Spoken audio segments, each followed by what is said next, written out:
안녕하세요. 참, 살다 보니 저에게 별일이 다 생기는 것 같아요. 저는 정말로 평범하디 평범한 삶을 살고 있던 한 여자였습니다. 그 사건이 터지기 전까지는 다른 사람들처럼 딱히 힘든 것도 없이 행복한 삶을 살고 있었어요. 남편이랑은 직장 동료의 소개로 4년간 만나다가 결혼하게 되었고요. 제가 시댁과 사이는 안 좋았지만 유일하게 신우랑은 사이가 엄청 좋았어요. 보통 신우랑 사이가 안 좋잖아요. 저는 아니었거든요. 저희 둘이 가깝게 지낼 수 있었던 주요한 이유 중에 하나는 바로 아이였습니다. 저랑 신우 둘 다 나이가 비슷했지만 아이는 없었거든요. 둘 다 아기들을 엄청 좋아하는데 임신이 안 되는 게 큰 스트레스였고요. 안 되겠다 싶었던 제가 시험관 시도를 시작했고, 뒤이어서 신우도 시험관 시도를 시작했습니다. 형님, 참 우리는 왜 이렇게 아이 갖는 게 힘들까요? 계속 임신에 실패하니까 내가 여자로서 가치가 없는 것 같고 정말로 바닥을 찍고 있는 것 같아요. 내 인생은 왜 이렇게 힘들기만 한 건지 알 수가 없어요. 내가 대체 뭘 잘못했길래. 옳게 그렇게 생각하지 마. 다 때가 있는 거야. 나도 아이 좋아하고 유치원 하려고 과도 그런 쪽으로 갔는데 지금 불임이잖아. 혼자가 아니잖아. 우리 같이 힘내보자. 유대감이 생겼습니다. 배란 주사를 맞고 와서 몸 상태가 안 좋을 때는 남편보다 신우를 붙잡고 엉엉 울었던 것 같아요. 신우도 마찬가지였죠. 임신 관련해서 마음이 지칠 때면 늘 저를 붙잡고 울었습니다. 서로에게 의지해서 하루하루를 살아갔던 것 같아요. 그런데 도중에 신우가 먼저 임신에 성공하게 된 거예요. 형님, 너무 축하해요. 그렇게 간절하게 원하던 아이를 임신하게 되다니 세상에 정말로 너무너무 축하드립니다. 옳게 미안해서 어떻게 해. 이 말을 어떻게 전해야 할까 고민이 너무 되더라고. 정말 미안해. 나 혼자만 좋은 일 생긴 것 같아서 맘 놓고 좋아할 수도 없네. 에이, 형님. 저도 임신할 수 있겠죠. 형님 기운 받아서 꼭 올해는 임신했으면 좋겠어요. 형님은 너무나도 아름다운 딸아이를 낳았습니다. 형님의 딸은 집안에서 복덩이 취급을 받았어요. 정말로 모두의 관심을 독차지했다고 해야 할까요? 어마무시하고 너무나도 귀엽고 사랑스러운 존재 그 자체였습니다. 이따금씩 남편이 남들이 쉽게 쉽게 하는 거 우리는 왜 이렇게 어려운 걸까? 왜 그러는 걸까? 이런 말을 할 때면 저의 자존감은 바닥을 찍었습니다. 1년, 2년, 형님의 임신 이후로 나도 어렵지 않게 금방 임신할 수 있겠지 생각을 했지만 쉽지 않았어요. 소식은 들려오지 않았고 시험관으로 쓴 돈은 수천만 원에 가까울 지경이었지요. 남편도 그렇고 저도 점점 지쳐갔습니다. 여보, 그냥 우리 아이 없이 사는 거 어때? 그냥 우리 둘이 행복하게 살면 되는 거잖아. 안 그래? 그게 좋을 것 같은데. 그래도 지금 이만큼이나 시도했으니까 포기하지 말자. 나도 지치긴 하는데 아직 포기는 이른 것 같아. 아무래도 부부 사이는 점점 멀어지는 것 같았어요. 그러다가 신우 아이에게 문제가 생긴 거였습니다. 어느 순간부터 기침을 아주 심하게 하고 밥도 못 넘기기 시작했어요. 정말 지극정성으로 가지게 된 아이였기 때문에 신우는 너무 놀라서 대학병원도 가보고 정밀 검사를 하기 시작했습니다. 그때 청천벽력 같은 이야기를 듣고야 말았죠. 따님께서 백혈구 수치가 비정상적으로 나왔습니다. 저희 의료진 판단으로는 소아암이 의심되는 상황이고 다른 정밀 검사를 추가적으로 해야 할 것 같아요. 그날 그 말을 들은 저와 신우는 병원 복도에서 정말 얼마나 울었는지 몰라요. 대성통곡이라고 하는 게 맞을 것 같네요. 숨 넘어갈 듯이 울음을 쏟아내었고요. 그때부터 저희 가족은 거의 초상집이었습니다. 온 가족이 신우 딸 살리기에 돌입했어요. 아이가 없었던 저는 거의 병원에서 살다시피 했고요. 항암 치료가 어른도 견디기 힘든데 아이들은 더더욱 견디기 힘든 거였죠. 주사 한 번 맞으면 그날은 입맛이 없어서 밥을 못 먹는데 또 밥을 못 먹으면 면역력이 떨어지니까 큰 문제였죠. 아이 밥 한 번 먹인다고 온 난리를 치고 심지어 저는 웃음치료사 자격증과 마술도 배웠어요. 아이들을 웃기기 위해서요. 맹구 웃음 짓는다고 이빨에 김가루도 붙여보고 풍선을 불어서 항암치료 받는 아이들에게 웃음을 선사하기도 했지요. 3년간의 지극정성의 노력에도 불구하고 신우의 딸은 세상을 떠났습니다. 제 딸이 떠난 것처럼 마음이 너무 아팠어요. 신우는 거의 1년 동안 일도 못하고 집에만 있었고요. 형님, 그래도 밥은 먹어야지 살 수 있죠. 이러다가 다 죽어요. 산 사람은 살아야 할 거 아니에요. 올케, 나 어떻게 하면 좋아? 내 인생의 전부를 잃어버렸어. 나 다시 행복해질 수 있을까? 웃음 지을 수 있을까? 당연하죠.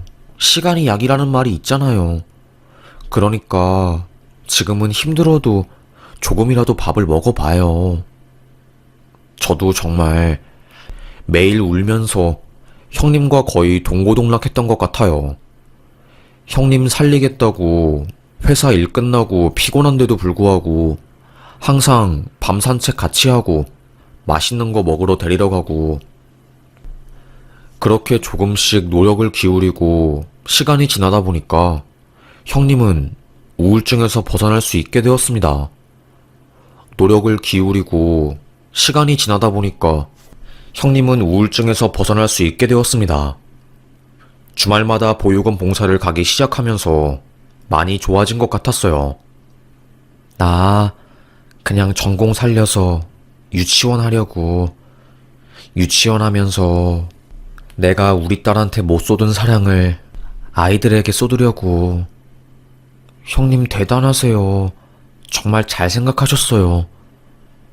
서울대 교육학과를 졸업하고 유치원에서 근무할 수 있는 자격증을 딴 형님이었습니다. 그 누구보다 전문적인 사람이고 심지어 석사는 유아교육을 전공해서 심화 공부도 마친 상황이었어요. 어찌 보면 저보다 더 아이 교육에 신경을 쓰고 시간을 할애하는 대단한 사람이었던 거죠. 형님은 유치원을 개원하게 되었고 강남 쪽에 굉장히 큰 유치원을 열었습니다. 유치원 경쟁이 심하기도 하고 또 아이 있는 부모들은 교육에 욕심이 많기 때문에 다투어서 좋은 유치원을 보내라고 하는 경향이 있거든요. 거의 10억 넘게 든 좋은 교육기관이었습니다. 영어 선생님, 원어민도 전부 다 배치되어 있는 상황이었고요. 대단했죠. 하지만 늘 저는 가슴 한구석이 헛헛했어요. 시험관을 일시적으로 중단했다가 도저히 참을 수 없는 외로움에 저는 남편에게 한 번 더 말했습니다. 여보, 우리 시험관 딱 한 번만 더 해보자. 그냥 지금 그만두기에는 너무 아쉽고 나 여전히 아이를 가지고 싶어. 알겠어. 딱 한 번만 더 해보는 거야. 그리고 안 되면 그냥 우리 깔끔하게 접자. 이것 때문에 소모하는 에너지랑 돈이 너무 많아. 한 번의 시험관 시도는 역시나 실패하게 되었어요. 너무나도 속상한 마음에 작은 방에 들어가서 엉엉 울고 있으니 남편이 제 뒤로 와서 저에게 말해주더라고요. 몇 번 더 해보자. 그러니까 울지 마.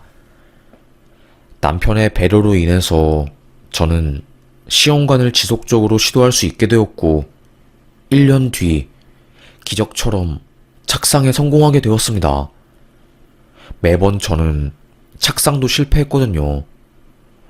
조심조심 임신 초기를 넘겼고 안정기에 들어서게 되었어요.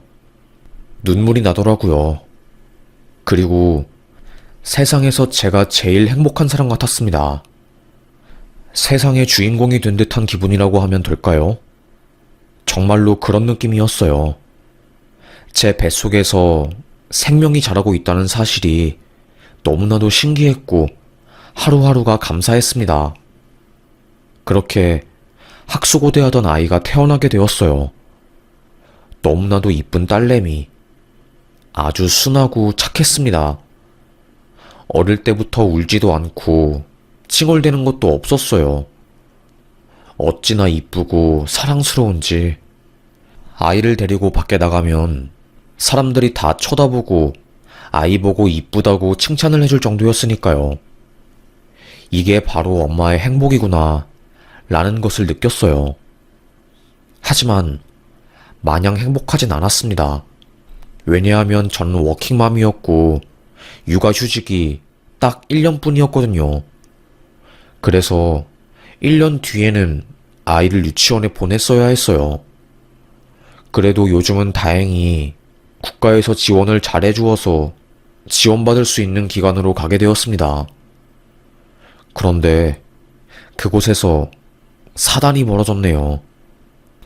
요즘 유치원 들어가려고 하는 경쟁이 굉장히 심하거든요. 그때도 마찬가지였던 거죠. 어렵사리 한 어린이집에 들어가게 되었는데 거기서 제 딸이 괴롭힘을 당한 거예요. 어린이집 선생님이 우울증이 심한 상황이었고 자신이 케어하는 어린이들에게 밥을 안 준 거였습니다. 그걸 알게 된 원장님이 학부모님들에게 상황을 전하고 사과를 했어요. 그리고 그 선생님은 사표를 내게 된 거고요. 임신했을 때부터 어린이집에 대기 신청을 걸어 놓아서 갈 수 있었던 곳이었는데 그 사건이 터진 이후로 제 딸이 갈 어린이집이 없게 된 겁니다. 당장 내일 출근을 해야 하는데 발등에 불이 떨어지게 된 거예요.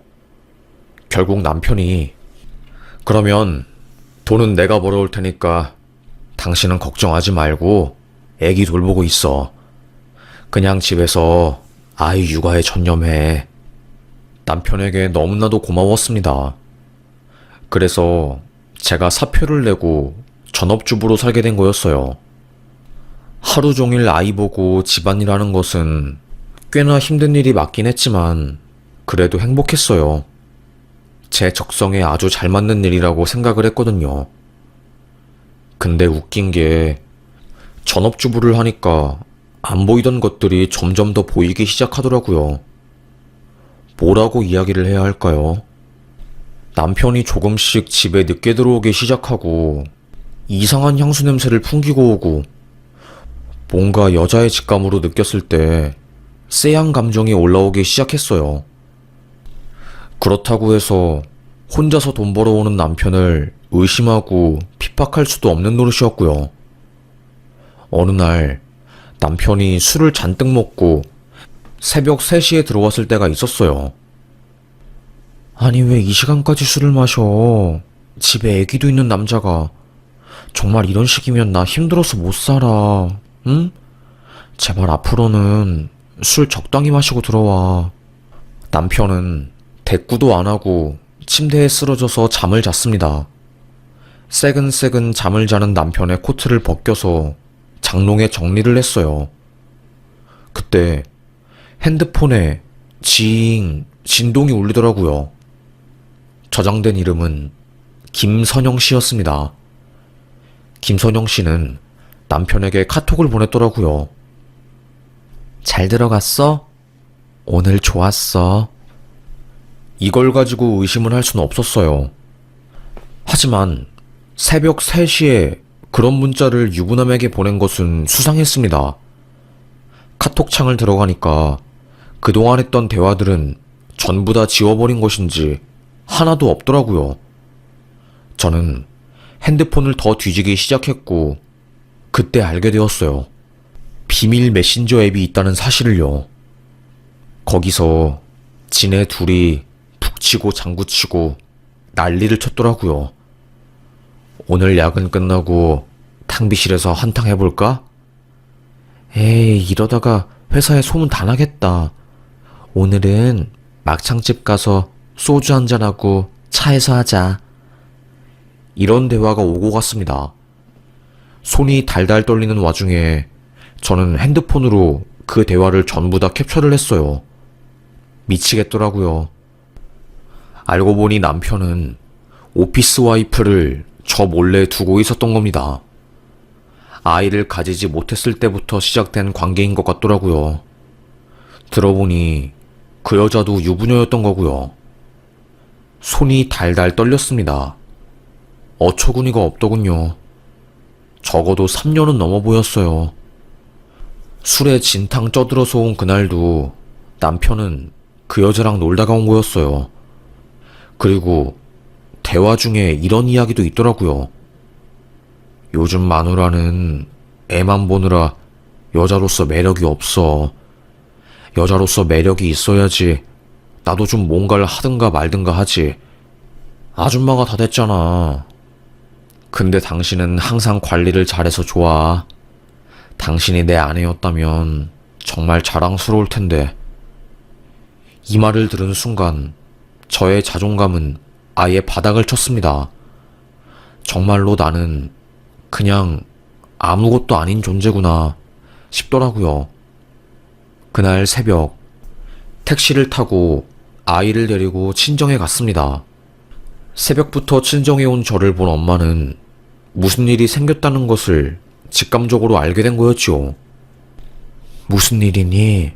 응? 엄마, 남서방이 바람 피웠어. 그날 저는 엄마를 붙잡고 엉엉 울었고 핸드폰으로 찍은 불륜 증거들을 엄마에게 보여줬습니다. 엄마는 당장 남서방 이놈 새끼 다리몽댕이 뿜질러 버리러 가야겠어. 저보다 더 화를 냈어요. 결국 저는 날이 밝은 아침에 이혼 변호사를 찾아갔네요.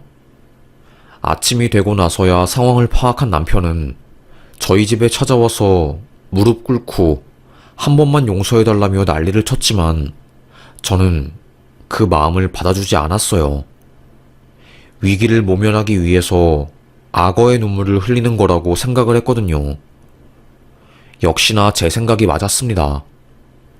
남편 놈은 육아권을 가지고 오기 위해서 저랑 법적인 다툼을 시작했어요. 정말로 오랜 시간 끝에 아이 양육권은 제가 가지고 오게 되었고요. 그 사이에 저는 아주 많이 망가졌습니다. 심적으로도 육체적으로도요. 가치가 없는 사람이라는 생각이 드니까 하루하루가 지옥 같더군요. 엄마 집에서 1년 정도 생활비를 지원받으면서 사니까 어느 순간부터 눈치가 보이더라고요. 엄마는 눈치 보지 말고 계속 집에 있으라고 했지만 제 마음이 너무 무거워서 힘들었습니다. 결국 작은 집을 구해서 본가에서 나왔고 아이를 데리고 키웠어요. 하지만 워킹맘으로 사는 것은 그리 쉬운 일이 아니었습니다. 결국 저는 모았던 돈도 다 써버리고 회사에 당장 가야 할 처지가 된 거였죠. 그 전까지는 집에서 일하는 프리랜서로 버틸 수 있었지만 더 이상은 저도 힘들더라고요. 그러다가 신우와 연락이 되었습니다. 옳게 오랜만이야. 동생 사건 때문에 그동안 이야기를 잘 못하고 산 것 같은데 잘 지냈어? 형님, 요새 사는 게 쉽지 않네요. 비록 세댁과 연을 끊은 지 오래였지만 아주 친하게 지냈던 신우와는 여전히 사이가 나쁘지 않았어요. 신우는 제가 힘들게 산다는 것을 듣고 굉장히 마음 아파했습니다. 어린이집은 자리가 없어서 여전히 못 가고 있는 거지? 네, 일단은 제가 집에 있으니까 저랑 같이 집에서 공부하고 있기는 한데 당장 이번 연도에는 취업을 해야 할 것 같아서 다른 지역구에 있는 공립유치원에 대기 신청을 걸어놨어요. 신우는 한참 동안 고민을 하더니 저에게 그러더라고요. 그러면 우리 유치원으로 애기 보내. 어차피 내 조카이기도 하고 모른 척 하는 것도 사람이 할 짓이 아닌 것 같고. 신우 덕분에 딸아이가 갈 곳이 생긴 거였어요. 형님, 저 그러면 형님만 믿고 다시 취업하겠습니다. 정말로 감사합니다. 고개를 푹 숙이고 인사를 했네요. 그렇게 딸아이는 고모의 유치원에서 등하원을 하게 되었어요. 저는 다른 회사로 재취업을 했고요. 첫 몇 달은 딸아이가 재밌게 유치원을 다니는 듯 했어요. 그런데 어느 순간부터 낯빛이 안 좋아 보이는 겁니다. 걱정된 저는 딸에게 무슨 일 있어? 왜 좋아하는 딸기도 안 먹고 계속 누워있어 우리 딸? 아무런 대답을 하지 않았습니다.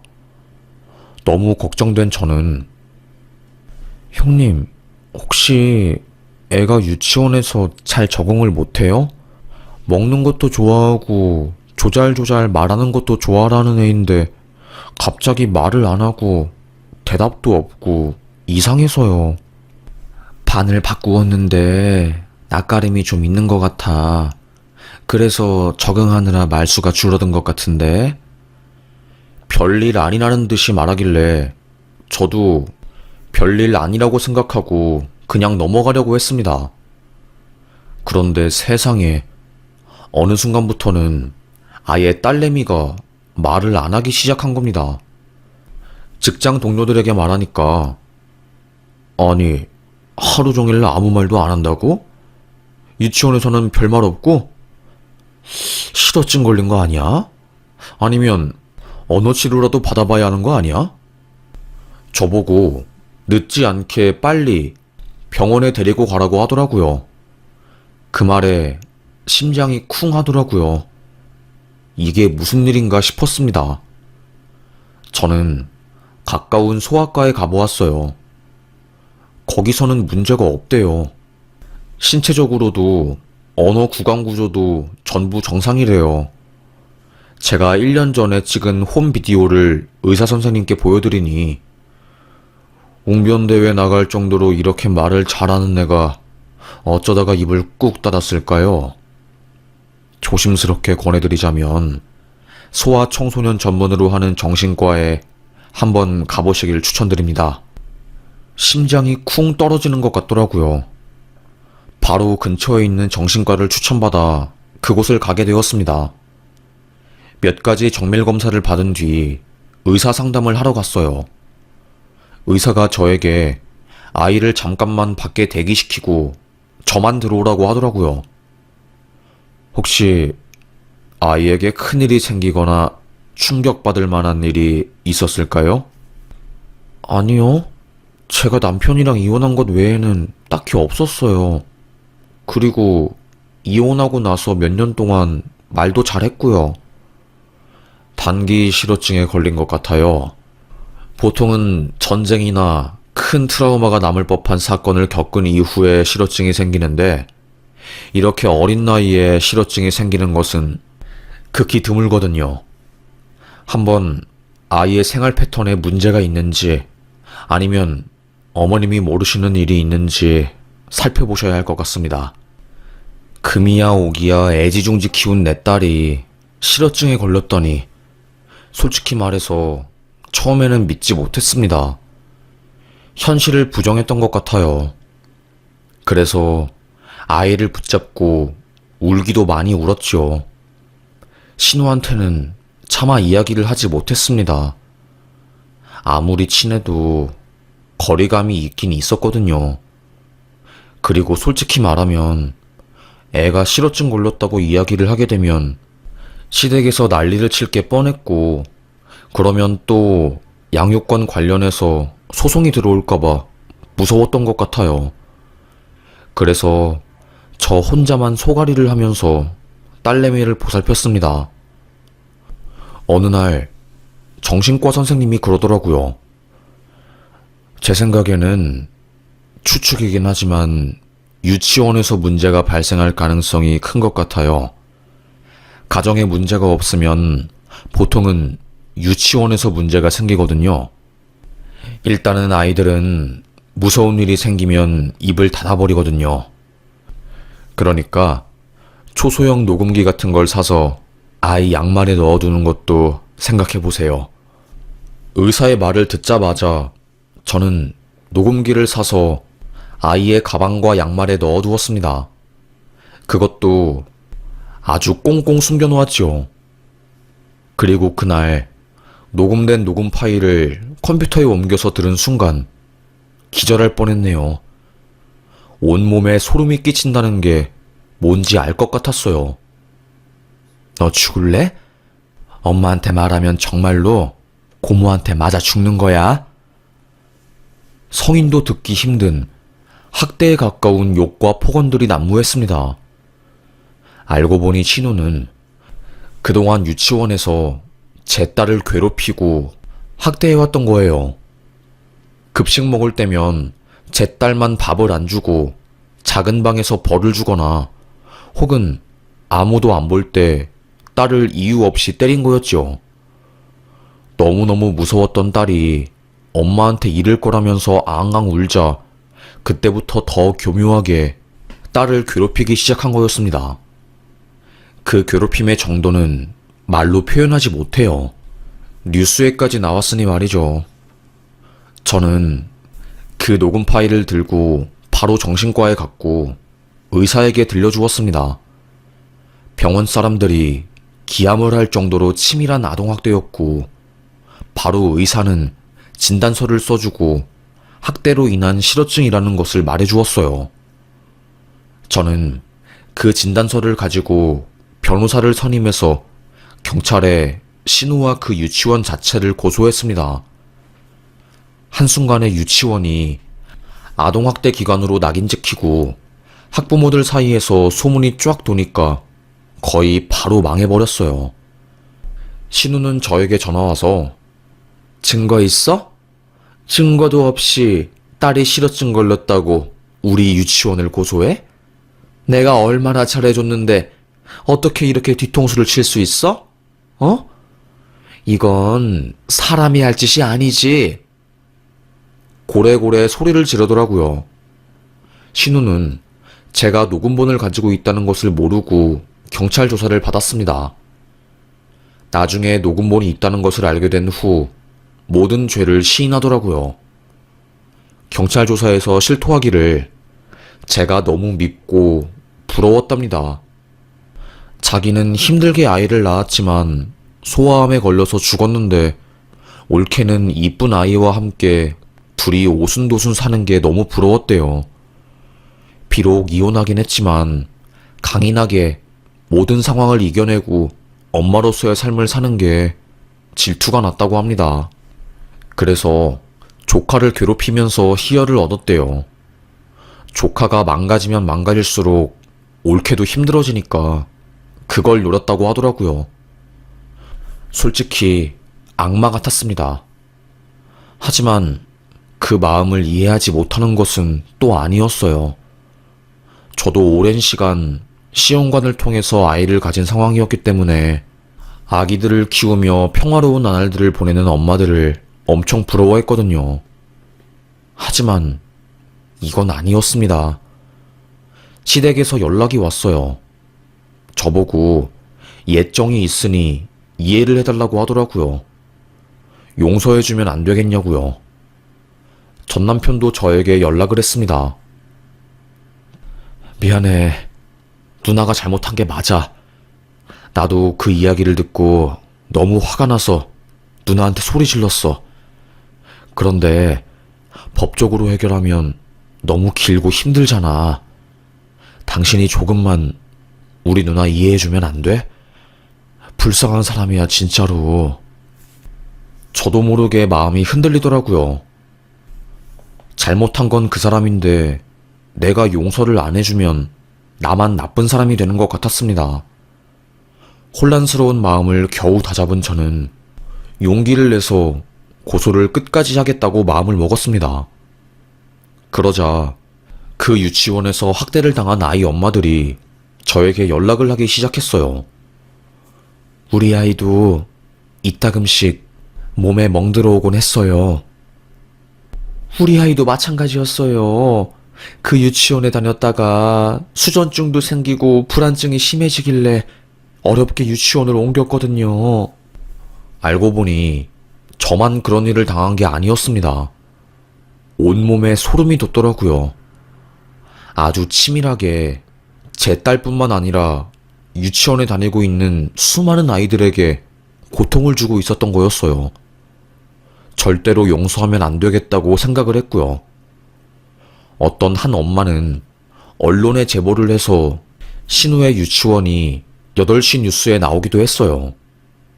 CCTV를 달아야 한다는 목소리가 커졌고 결국 그게 아동학대 관련한 화두로 이어지게 된 거였고요. 1심에서 징역형의 집행유예를 선고받았고요. 2심에서도 징역형의 집행유예가 선고되었습니다. 하지만 대한민국 법 아시잖아요. 가해자한테 유리하게 돌아가더라고요. 저는 당연히 징역을 살아야 한다고 했는데 1심, 2심 모두 집행유예가 선고되어서 참 많이 울었습니다.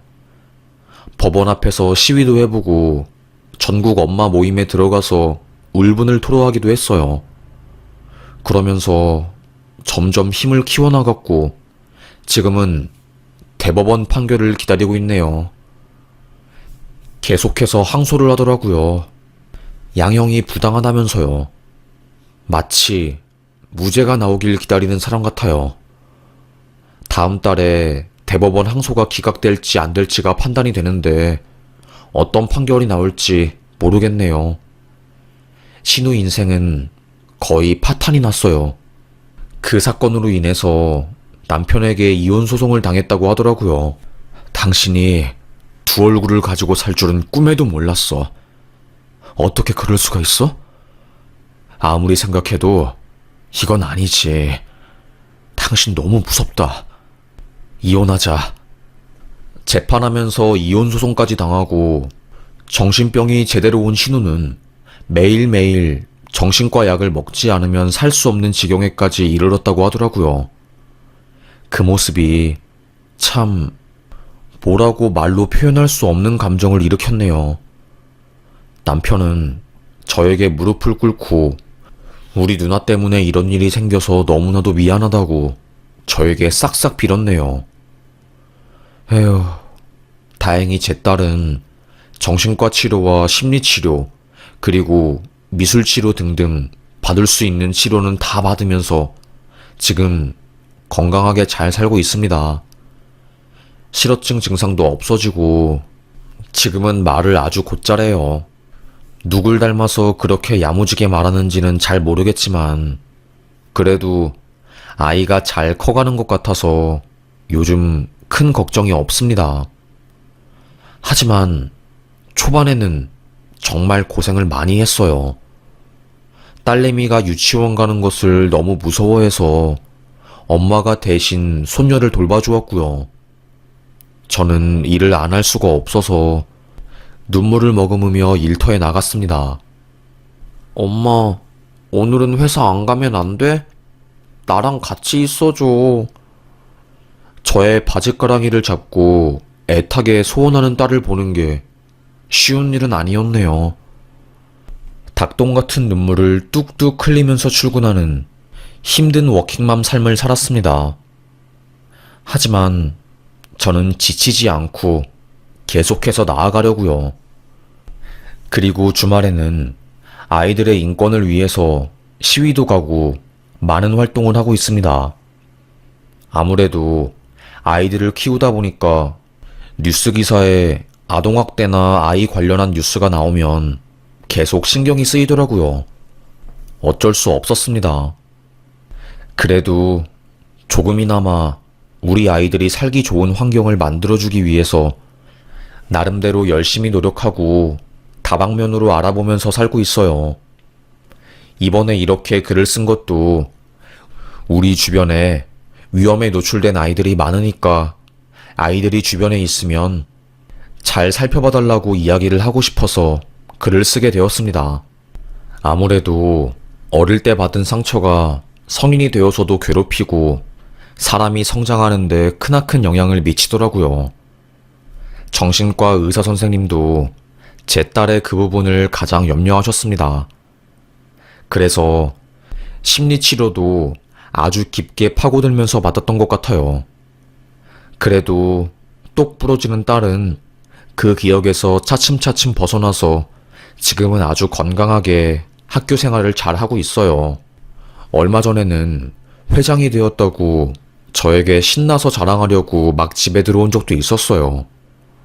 기특하고 너무나도 보기 좋았습니다. 우리 딸 환하게 웃는 모습 보니까 너무 좋다. 엄마, 나 요즘 학교 가는 게 너무 재밌어. 애들도 다 나를 좋아해주고 진짜 학교 가는 게 행복해. 그 말을 듣는데 눈물이 찔끔 나오더라고요. 앞으로 딸이 성인이 되고 결혼을 할 때까지 많은 시간이 남았지만 올바르고 건강한 어른으로 살 수 있도록 여러모로 도움을 주려고 합니다. 한 아이가 성장하기까지 많은 어른들의 도움이 필요한 것 같아요. 우리 사회가 다 함께 도와야지 저출산도 벗어나고 건강해질 수 있는 것 같습니다. 그럼 지금까지 저의 이야기를 들어주셔서 감사합니다. 여기서 사연 마치겠습니다. 오늘도 행복한 하루 되시길 간곡히 기원하겠습니다. 감사합니다.